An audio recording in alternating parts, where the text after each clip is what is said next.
Welcome to episode 713. There I am. Hey, welcome to 713. I'm here. And we are going to talk for one more day about planning. And we've had lots of discussions this week about planning, but today we're going to go through discoveries of the week. So, what did you discover if you listened to one or more of our programs this week? I know Tom's got some discoveries. I've got some discoveries, including a fascinating discovery related to the Buffalo Bills.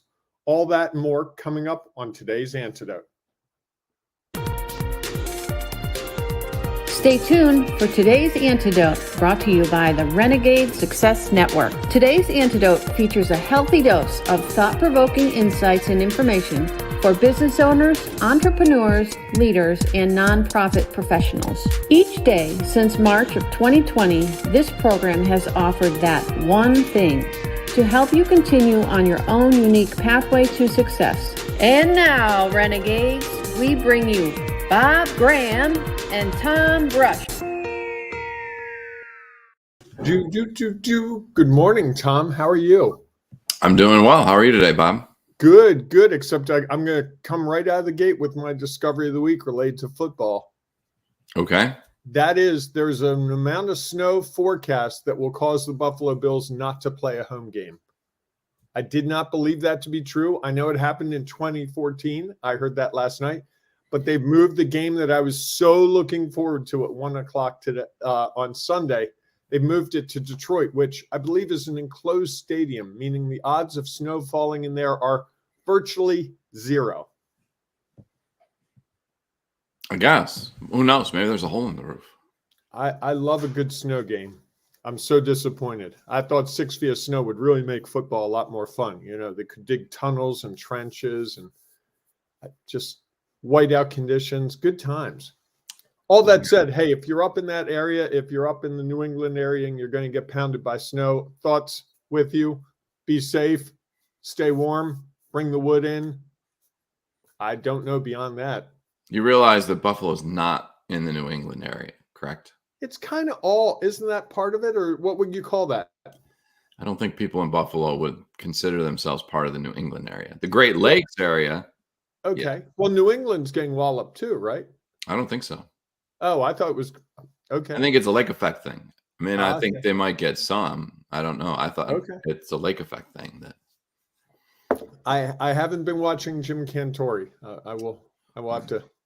I think he was spotted in the Buffalo airport, so you'll probably see him on TV this weekend. I would think so.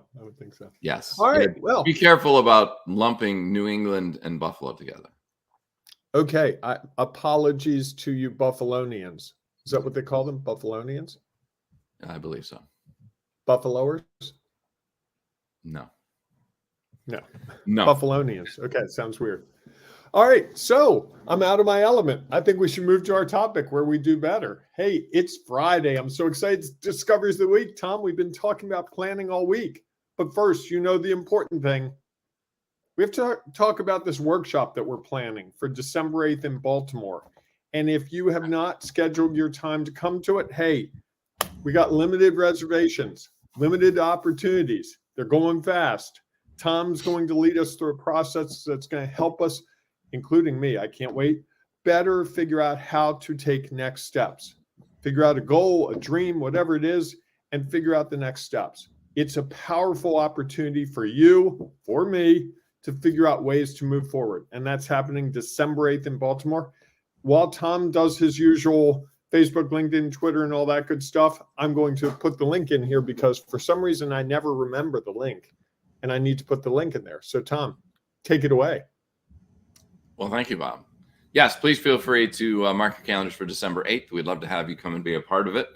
One of the reasons there are limited spaces, and we want to ensure that you get the personal attention and connection that you need so that you walk away with a plan to help you figure out how to move forward. And I'm sure we'll discuss today a little bit about the value of having a plan and how that can help you achieve that next big goal or dream that you have. So we look forward to seeing you then. Also, I just want to welcome you to today's Antidote, our daily broadcast and podcast, where each week we have a conversation around a topic, as we've been talking about. This week's topic was planning. And as we go through that conversation, we welcome your thoughts and ideas around planning. Today, of course, rather than sharing our one thing, we'll share our discoveries of the week.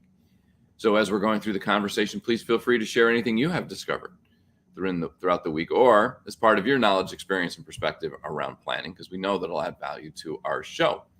You can do that by putting it in the comments of whatever social media you happen to be following us on, whether that is Facebook, Instagram, Twitter, YouTube, or LinkedIn Live, baby, on a Friday. Yes, Yogi Bear coming to town. And then at the conclusion of our conversation, Bob and I today will offer our discoveries of the week. We'll share those things that we have identified that have had an impact on our knowledge, experience, and perspective, so that hopefully it will help you as you try to figure out how to take your next step along your own unique pathway to success. Before we dive into that conversation, though, each morning, Bob and I share our celebrations. Bob, what are you celebrating today? I was invited, I think I told you yesterday, I was invited to a workshop yesterday, and it was really useful. Kat Stancic and her lead boss system, she gave me some real insights. Like I took some really good notes, and I found a name for something I'd been playing around with, and got really inspired. And I think sometimes we forget to take time to learn, to test ourselves, to go into new situations. And this was something I went into thinking there might be an opportunity to figure some things out. And it got me thinking about things I don't normally take time to think about. It was the planning part. You know, I spent some time yesterday really planning some things out and really figuring out next steps with a couple of things that I had been wrestling with and not really giving the time and energy to that I needed. So that 2 hours was really valuable time to invest, because today I have much more clarity around what I need to do. Need to do or want to do? Just curious. Want to do, certainly feel called to do more so. And I think that's one of the things. I think when we know what we want to do, that can lead us to feel like we need to do it. Okay. Right. That's fair. What are you celebrating? I am celebrating that this weekend is the last lacrosse event that I have to assign for of the year. It will close out our assigning responsibilities for 2022. So for those of you who don't know, I assign women's and girls lacrosse club events. And this weekend we will be in Delaware, where it's going to be rather chilly. So I am excited that this is the last. I still have one tournament to go to that I'm going to work on the field. This is the last one, though, that I'm going to have to assign. A little more responsibility in that regard. So I'm excited for the conclusion of this year, to take a little break and then prepare for 23. Do you have a rough guess how many games you've assigned officials to this calendar year? This calendar year? Oh, yes. Uh, It's in the thousands, right? It's probably close. I would say it's close to between 2,500 and 3,000, probably somewhere in that range. Individual games running anywhere from 40 minutes running clock to usually 40 minutes. They're usually 40 minutes. Sometimes with they're the running 25 clock, minute right? games. Yes, always a running clock. Okay. Almost always.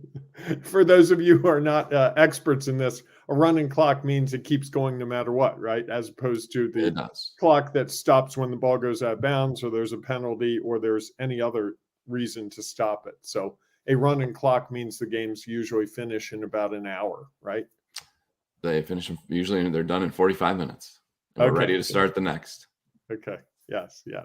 It's a finely oiled machine. I've been to some of those tournaments. Yeah, that's one way to put it, I would say.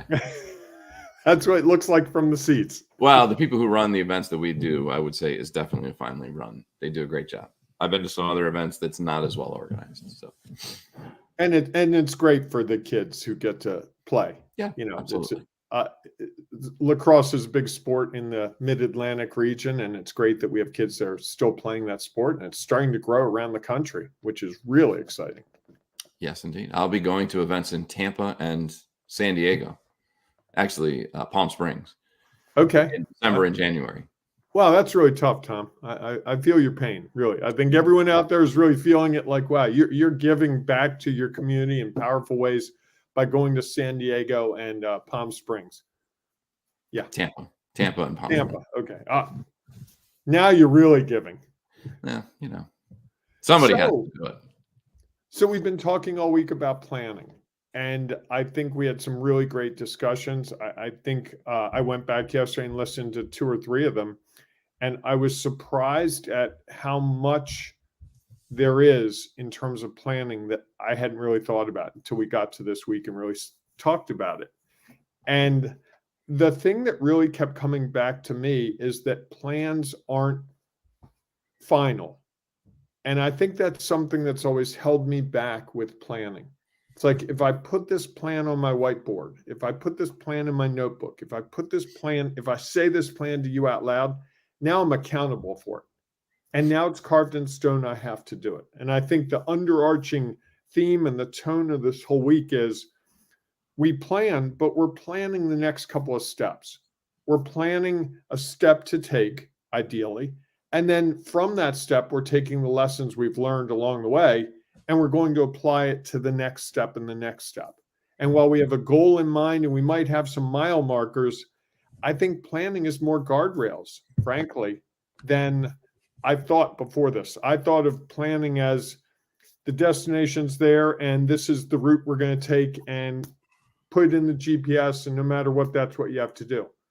But I think planning enables us to have some wiggle room to think about things and to explore opportunities.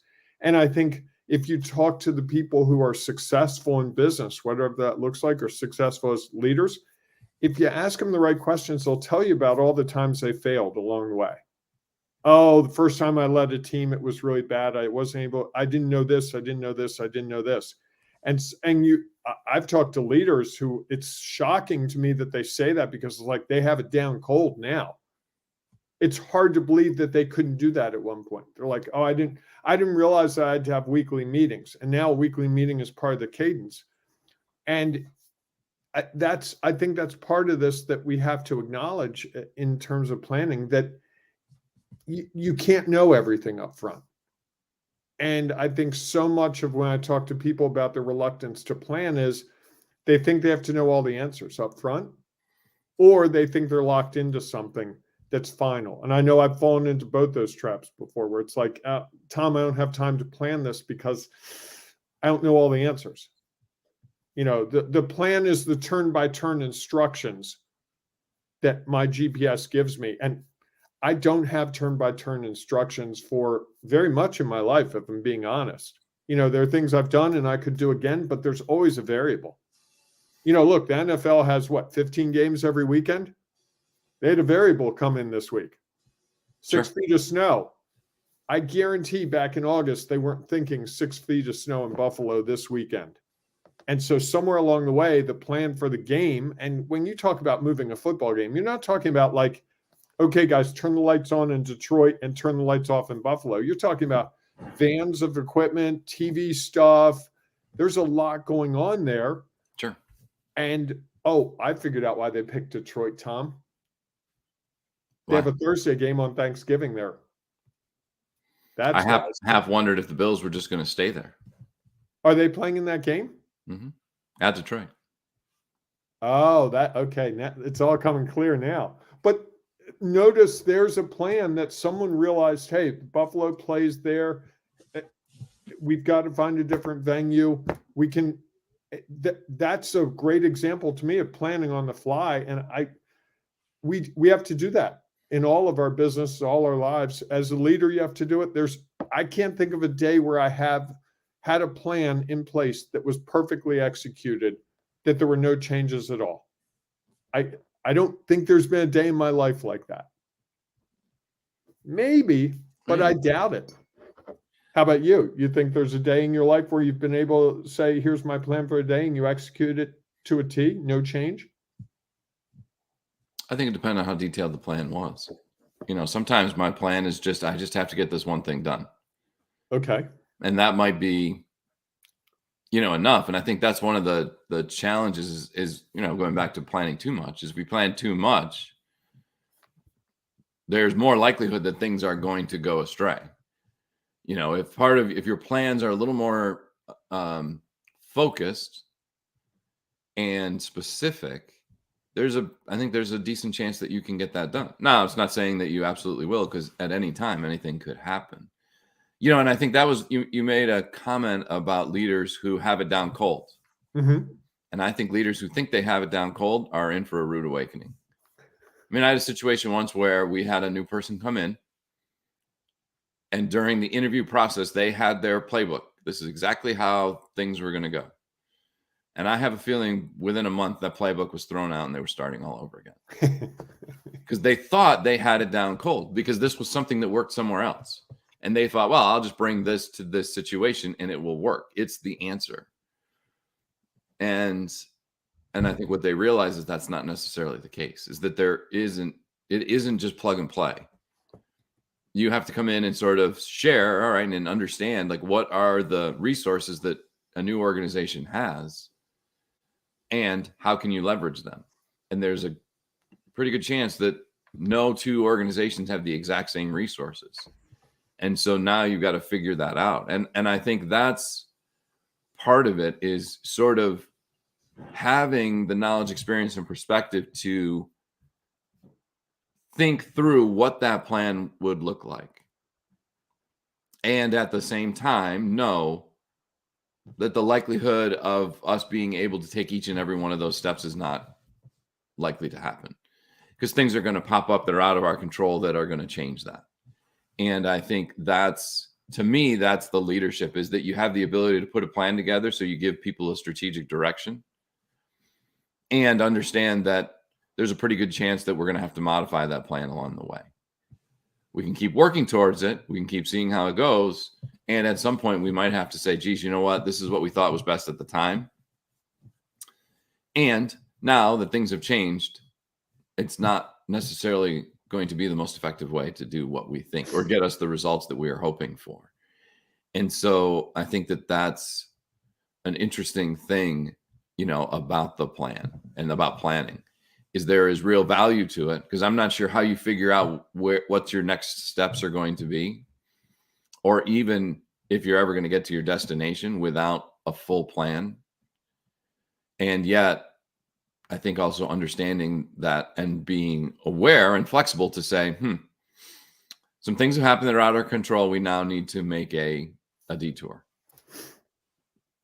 And I think that's the opportunity in planning, is planning not only for what you want to do, but also giving a little bit of thought to planning of what could happen. And if that happens, what is the next step? So we don't get stuck and not be able to move forward at all. Well, and I think it's partially leaders, after they do it for a number of years, start to be able to identify when those things need to change faster. And I think that might be the wisdom and the experience that puts people in better leadership positions, because they can see sooner when the detour needs to be considered in a way that, who knows, maybe there was someone with the NFL that 2 weeks ago saw the storm fronts, was looking at the 14-day forecast and said, hey, by the way, guys, excuse me, that Sunday game in Buffalo, it might be really snowy. Can we see if there's another facility that might be open? And can we look at what that looks like? And someone goes, oh, come on, no way, dude, that's not going to happen. And lo and behold, it happens, versus the person who comes to Wednesday and goes, boy, that's a really, did you see they're going to get 6 feet of snow in Buffalo this weekend? Boy, that could mess up the game. By that point, it's too late to detour, right? And we've all had this on the road. You see red lights up ahead, and you think, oh, it must be just a slowdown or something, probably just something in the road. Next thing you know, you're stopped and you're waiting for an hour because it's a serious accident. And you're thinking, I should have turned back when I saw the lights. I had that happen a couple weeks ago. It's like, last exit was literally 100 yards behind me. I saw the lights. I could have turned off. I didn't, because I thought it would be quicker, and I ended up waiting an hour. And because you can't tell, right? You couldn't tell. But next time, based on that experience, if I have that turn off or stay, I will turn off.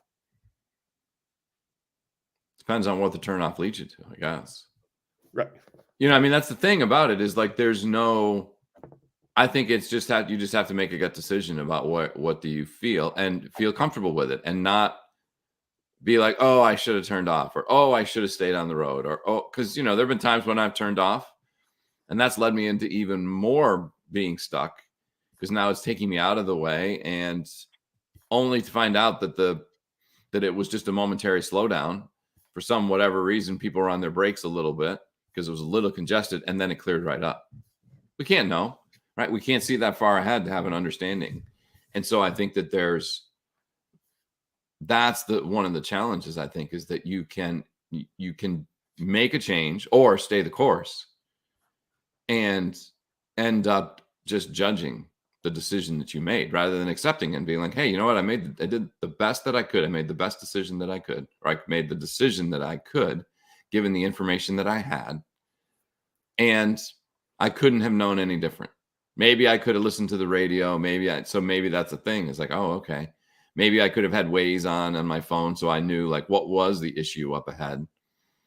Was it just a momentary, or the crash just happened and we'll be able to sneak around it? Or is this something that's been there for a while and now you're backed up 5 miles? I mean, I think so that's just an opportunity to learn and figure out, oh, maybe next time I'll consider doing this, rather than looking back in judgment and saying, oh, shoulda, woulda, could have, might have. You didn't know. So how could you, should have, would have, or might have? Right. No, it's true. It's a good point. Hey, Tom, I want to give a preview, if I can, to next week's programming. I'm pretty excited. We're going to be talking about what's your plan for the week, for the end of the year, for next year. It's getting to be that time, folks. So we're going to start rocking and rolling through that. And we haven't talked about this yet, Tom. Are we going to be live on Thanksgiving or no? I don't know. Okay. All right. I didn't know what our plan was. Yeah, I don't know that we have made a plan yet for that. Okay. All right. That means Tom might have things he has to do that he can't be on. I'm available. Okay. You were the one who asked the question, so I thought that maybe there was a challenge. No, I'm good. Okay. I'm good. You know me, 24/7. All today's antidote, all the time. Okay. That's the plan. Hey, I'll go one better, Tom. I'll even do Friday, and I'm going to do Friday. I'm going to go out and find some sort of shopping center or place where people are out early shopping. Because it's Black Friday. Okay. That's fair. I'll make that commitment. That'd be a good time. So do you have your discovery of the week, or do you feel like you've shared it? I feel like I've shared it. Yeah. I think there were a couple embedded. How about you? So the one that I got thinking about was, we were talking about the benefits on Tuesday. Mm-hmm. And, I always thought that, I don't know always, but as I've thought about planning, mm-hmm. what I thought it was creating action steps. And here's the thing, here are the steps we're going to take to try to get to our destination. And I believe that to be one of the benefits of it, is you give yourself sort of, oh, okay, now I can just focus on the one in front of me. Mm-hmm. What I think I discovered on Tuesday, which was fascinating to me, was there's another thing that I think when you do planning, is that it provides you that clarity, some comfort, and confidence. So it's the mindset thing that changes from, I'm not really sure where I'm doing, I'm stuck, I'm uncertain, blah, blah, blah, blah, blah. Okay, well, now I've laid some things out. And yes, those are action steps that I can take. I think it also changes the way that we think about this process and this progress. Before you do any planning, you're kind of like, wow, it would be really great to get there. I don't know how we're going to do it. And then you're like, oh, okay, maybe there's a little bit of understanding. And then I think when you see it laid out, you can get to the point where you're like, wow, I think that makes sense. I think we can do this. And that allows you to get out that being stuck. And so as much as it is like a physical plan that you know what you're going to do, mm-hmm. I think it's also a mental change that allows you to feel more confident to take whatever the next steps are that you have decided. And so I think that's something that we don't always think about. And I think that was a value discovery for me, is that it's not just being able to write it out on paper. It's also to, in my head, now have a firmer belief of what's going to happen. Mm-hmm. I like that. I see Steven's with us this morning. He had a comment. He said, I like paper-based planning, but the cell phones are convenient. So I think he's probably logging things in there. And I'm finding more and more I'm doing electronic planning because you have a record of it and you can access it anywhere. So, but I also just put a whiteboard up where in my apartment, and I've started to clutter that with thoughts and ideas. There you go. So, all right, everyone. Thanks so much for being a part of our show. If you have a discovery of the week that you would like to share, please feel free to share it in the comments. If you're listening to the podcast and we know there's not an opportunity to do that, you can go to Facebook, our Ring of Renegades Facebook group, and share your thoughts and ideas, your discoveries. There will be a post up where you can add to that. And it doesn't necessarily have to be about planning. It could be something else that you discovered, because we know that it might be just the thing someone else is looking for. You could also go to LinkedIn. If you're a LinkedIn person, go there and go to our Renegade Success Network for leaders, and you can share your discoveries of the week there. There's also a post as well. So we are there wherever you are. We're not everywhere. No, but we're there. LinkedIn and Facebook covers a pretty broad group of people, I would imagine. So everyone, we look forward to seeing you inside of those groups. If not, we will see you Monday morning, 7 a.m. Eastern time for our next episode. Wishful thinking. I like it at 7, actually. For our next episode of Today's Antidote. Have a great day. Hey, folks, have a great weekend, and throughout it, embrace the renegading you. You'll appreciate what you get out of it. Trust me. And I would say before you start doing more planning for Thanksgiving, think a little bit about December 8th and what's going on there, and how the confidence, comfort, and clarity you might have walking out of that might be a great way to finish off this year and kick off the new year. All right, go out and make it a great day, and we'll see you soon. Thanks for listening to today's Antidote, powered by the Renegade Success Network. The Renegade Success Network helps you confidently create your own unique pathway to success. To learn more about the Renegade Success Network and how you can take your next step, follow us on Twitter, connect on LinkedIn, or join the Ring of Renegades Facebook group. For full details on how you can join our community, go to renegadesuccessnetwork.com. Embrace the renegade in you.